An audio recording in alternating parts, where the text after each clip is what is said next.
Ayan, mga bossing, gandang buhay sa inyong lahat. At tayo ay mag-check.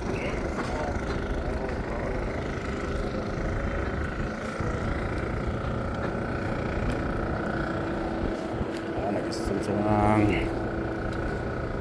bagong cable tray. Ganun.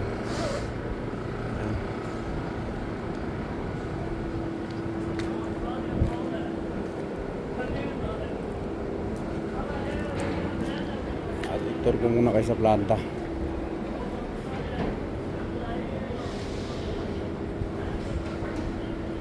OWC. Yeah, oil well cement yan. Feeding system.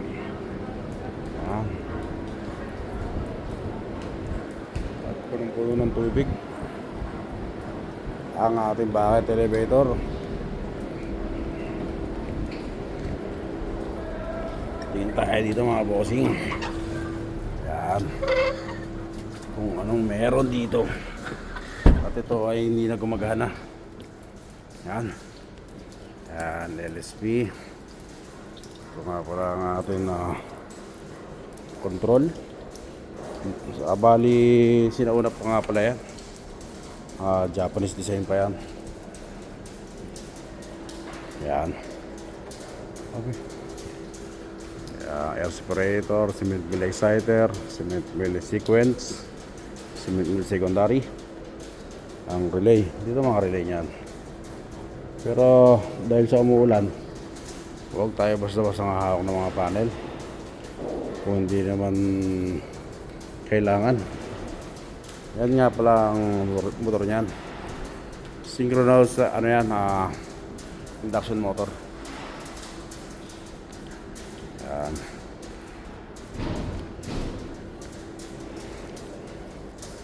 Ito ang gearbox niyan. Yan. Ang lit lang, di ba? Pero malakas yan. Japan brand to. Japan made. Yan o. Ito nga pala ang synchronous ano yan? Ang engine niyan, engine drive.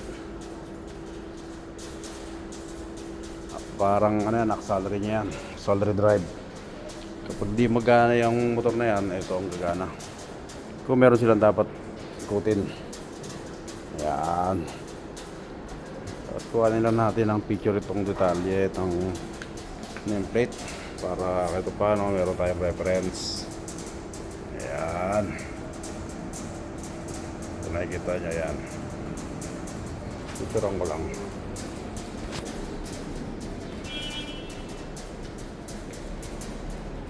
Yun know?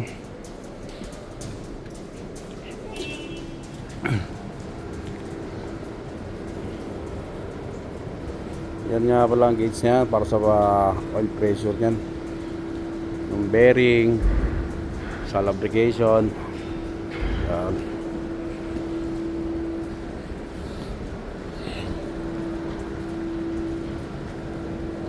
Ang mga tao kahit ang ulan ay patuloy na nagtatrabaho para sa pamilya.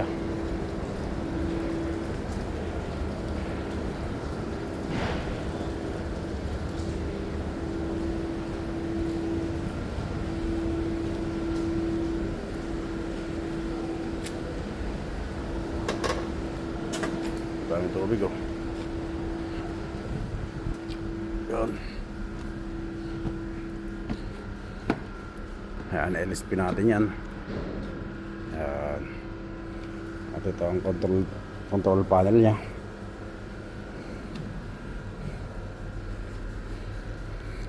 Bali yan, yan ang pinaka-liquid starter niya. Pare dito sa synchronous induction motor. Makikita nyo sa kabila ito. Ito nag-operate pa yan. Magana pa yan. Good condition pa to eh. Ito nga pala eh matagal na to. 1972 pa to. Yan ang ganyang system na yan. Bali marami ng capacitor to, fuse na pumutok.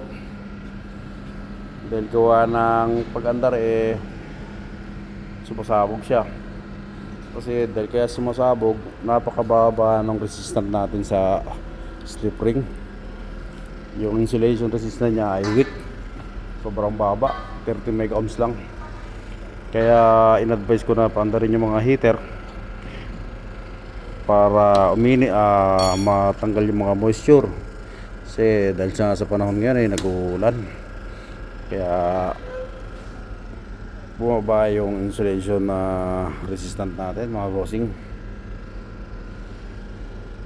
At medyo mainit-init na siya. Siya nga pala, kahapon pa to pinainit. Hanggang ngayon hindi pa rin siya totally mainit, gawa ng nag-uulan kasi.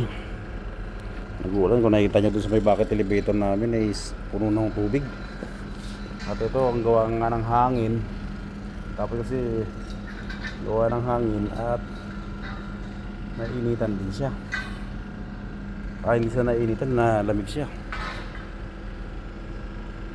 Dapat isara to yung pinto at mapasok yung lamig nahanginan din siya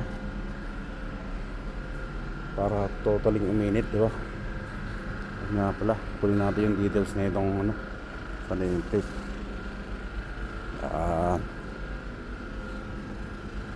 Buwado lang natin ang picture para din sa inyo, para sa ating reference. Buwado natin ang picture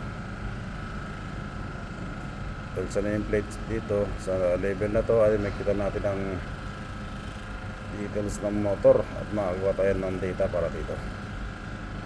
Yan. Ito nga pala ang ating sa gauge sa ating bearing temperature. Importante po yan para nalalaman natin yung kondisyon ng bearing natin.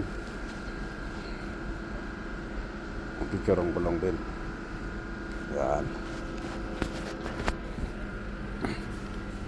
Ito nga pala, kung papansin nyo ay 2 mil natin. Ito, saka to.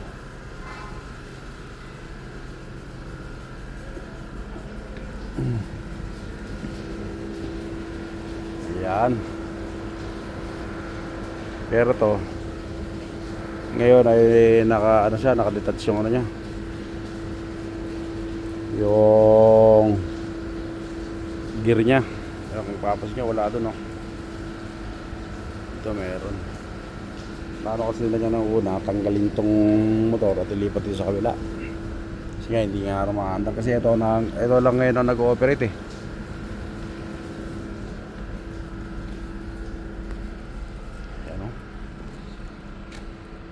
Kinahawi na rin nila rito yung sa gauge ng temperature ng bearing. Halos lahat kinahawi na nila.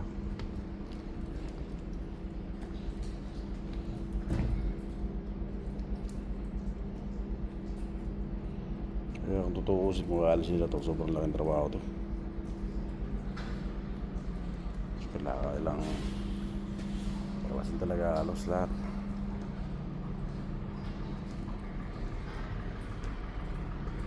Wala na rin yung itching dito, tinanggal na. Ginagawa na talaga nila itong pang spare parts na lang. Yan, hinayaan nilang mabasa.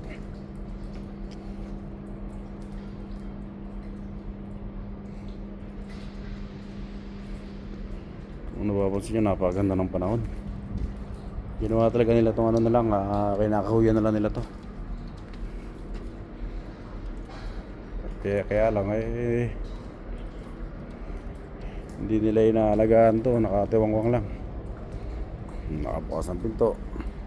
Kaya umuulan, siyempre yung hangin yan, pag umangin may kasamang tubig, punta rito sa loob. Kagaya niyan. Yung mga leakage niyan, hindi nila sinusolusyonan.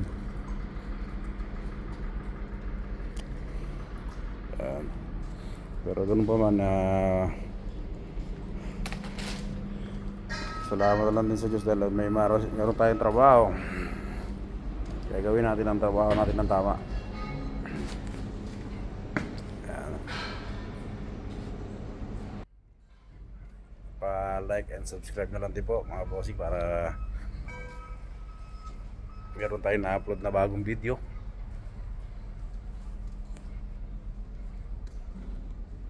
Hanggang dito na lang ulit. At abangan nyo na lang po ang mga sunod kong video. At ito ko kayo sa planta. Hindi ko na lang sabihin kung anong planta. Pero soon, inshallah.